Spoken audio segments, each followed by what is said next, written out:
Colorism, featurism, and texturism is an ongoing discussion within the Black community, especially among Black women. And look, there is obviously truth to it. Darker skinned people do have a different experience than really light skinned Black folks. I won't deny that. And history bears that out. It is the same old house Negro versus field Negro argument that's been going on since slavery. But the reality is, when we look at the marriage stats and when we look at who is the most likely to date and marry and be with and have kids with Black women, it is still Black men. Now, why is that important? Well, quite frankly, when we're talking about rejection, as I mentioned before, Black men are 80 times more likely to marry Black women more than any other race of men. Currently in the United States of America, however, less than 1% of white men who are married have a Black wife. Less than 1% of Asian men who are married have a Black wife. Less than 1% of Latino men who are married in America have a Black wife. So when we have this discussion around colorism, featurism, texturism, and Black women being disrespected or Black women not getting the attention, I ask, who are we referring to? I recently posted this question that got a lot of feedback that I really wanted to tease out, and it reads, when Black women complain about featurism, I ask, who are we trying to appeal to? Black men are more attracted to dark skin, flat noses, voluptuous bodies, and natural hair than any other group of men. So then who exactly are Black women trying to appeal to? Colorism obviously exists within the white community. This goes without saying. That's essentially white supremacy to its core. If you go into Latin America, mejora la raza, the whole idea of colorism, right there, obviously an issue in the Latino community. Same in the Asian community. Darker skinned people in Asian communities sometimes are considered poorer, lower class. You see this in Korea, you see this in India and the caste system. So colorism is something that's pretty much inbred in cultures around the world. And again, who is going to be the most likely and the most open to darker skinned people? Darker skinned people themselves. And before y'all come with me with the one-offs, look, of course, there are Black men out there who perpetuate colorism, featurism, texturism. Yes, that exists. There are also Black women. I myself had experiences of colorism, featurism, texturism with Black men and Black women. We know that exists. I'm talking about the general trends. I'm talking about overall what the numbers support. That Black men, again, are the ones most likely to date and marry us. I mean, this isn't surprising, really, or debatable. Now, I got some real interesting feedback I got some real interesting comments that I want to highlight that really teases out this question. Top comment reads, thank you. More Black men are with women with those features than any other group of men. But if Brad deals with one, it's worth 1,000 hugs they never got from daddy. So this user is suggesting that, yeah, you're appealing to white guys. You're trying to appeal to guys of other cultures who inherently have anti-Blackness as a part of their ethos. Here's another top comment. It says, thank you, and we'll get on every platform and claim to be the most race loyal group. So this person is saying, you are basically, it seems like you are actually trying to appeal to non-Black men, which is likely why, under this aesthetic of European beauty standards, I guess, which is why you are feeling oppressed. But you're doing that, trying to appeal to white folks, but at the same time saying you're the most race loyal. Like, pick a struggle. We had another interesting comment here from a Black woman. It reads, when it comes to featurism, I don't even entertain the complaints. Women of all races have insecurities, and attraction comes down to facial symmetry, which anyone of any color can have, and anyone of any color can also be not blessed with. Work with what you have and fix what is in your control. Weight, eyebrows, skin health, hair health, etc. She's really talking about pretty privilege, which at the end of the day, she is right. I do agree that pretty privilege kind of knocks all of this out of the park. While darker skinned people certainly do have a different experience, darker skinned men in particular have higher threats of violence, things of that nature. At the end of the day, if you look good, if you're looking like Kelly Rowland, okay, Ducky thought, you're gonna be okay.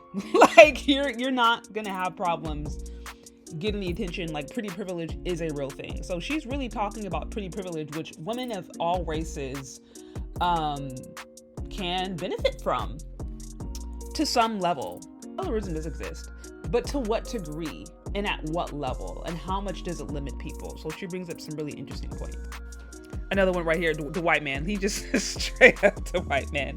And then last one I wanted to highlight, it looks like she had a little bit of back and forth with some people in the comment section, but it reads, "That's disingenuous to act like black men have always been attracted to dark skin, curvy bodies, absolutely. I would say dark skinned women are getting more love now, but back in the day, you wouldn't be made fun of for being light skinned, you'd be cracked on for being dark skinned." So, you know, again, this goes back to what I said earlier. It's like, yeah, obviously there are black men out there who are colorist.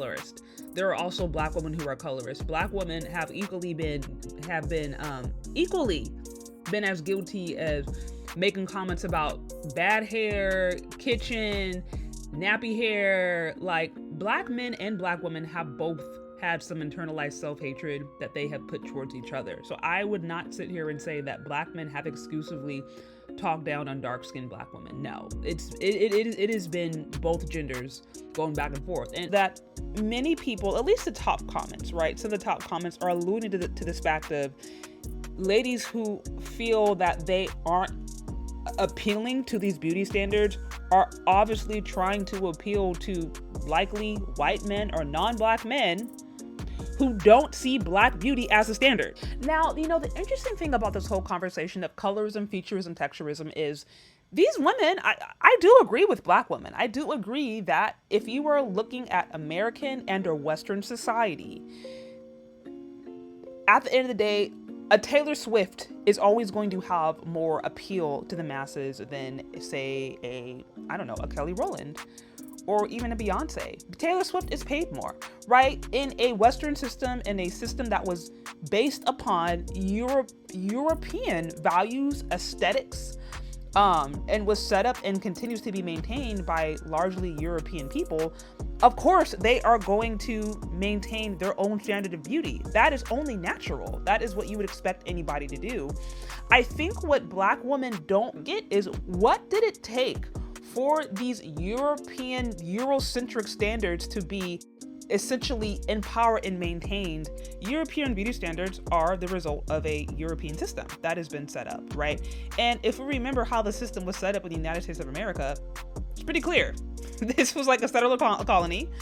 They had governmental sanctions to genocide Native Americans. White men came over here and said, we're going to take over the land. Anyone who is not white, you're going to be some form of a permanent other class. We're going to either enslave you or we're going to have you be an indentured servant or whatever. And we're going to establish a system that puts our people up top. This was explicitly said, like, by governmental officials. You have senators on the record saying this stuff, that this country was set up for white folks. This is clear. So if white people set up a country for themselves, like, you can't be surprised or upset if you are not considered their standard of beauty. Like, they're going to set up a system that's going to elevate their women as beautiful.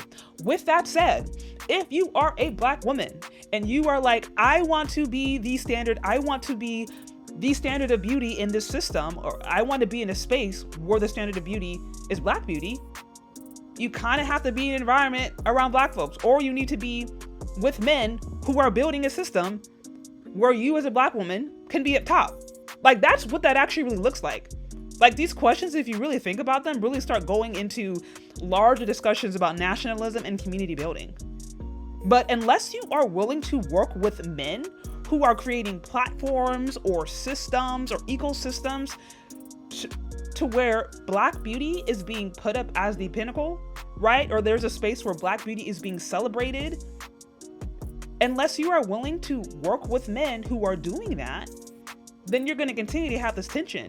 Because in order for white, femininity or white beauty to be considered the standard, white men had to go and essentially build a system where white women were pedestalized, where white women were put up as a standard. That's actually what happened. And if you want the same thing for black women, that's essentially what it would take. Now, if you think this is too deep, if you think this is going too far, that's fine. Like, I get it. Like, you don't have to do any of this. But the reality is, if you're in a Western nation and you are not Western, or if you are in a largely a nation that is based upon European ideals and you're not European, you can't be surprised if there's some dissonance. You just can't. Now, with that said, if you don't want to go down that rabbit hole, fine. Get in where you fit in. There are plenty of beautiful Black people out here. You can still find Black love. You can still find somebody who's going to love you. It's fine. You don't have to go that deep. But I'm just saying, when we're having these conversations, I don't think we fully understand how deep they go, what it would actually mean if you wanted to see systematic, large-scale change, which is what these women are wanting. If not, if you're not interested in any of that, then really what it's just going to be, in my opinion, is, you know, some complaining, some tears, but it's going to continue to be a continual conversation as it has essentially been for like the last few hundred years. But personally, my opinion is, if just be happy with who God made you to be. Okay, be happy with who God made you to be. He did not make no mistakes. Love who God created you to be, and then partner with those who see value in who you are, right? Partner with those who see value in building and uplifting your community, and then a lot of these issues will go away. If you don't want to do that, then I don't really know what to tell you. Just good luck. Anyways, those are my thoughts. What do y'all think? Do you agree or do you disagree? Let me know. Leave your questions, comments, concerns in the comment section below. For listening, if you've gotten this far, and we'll talk later, okay? Bye.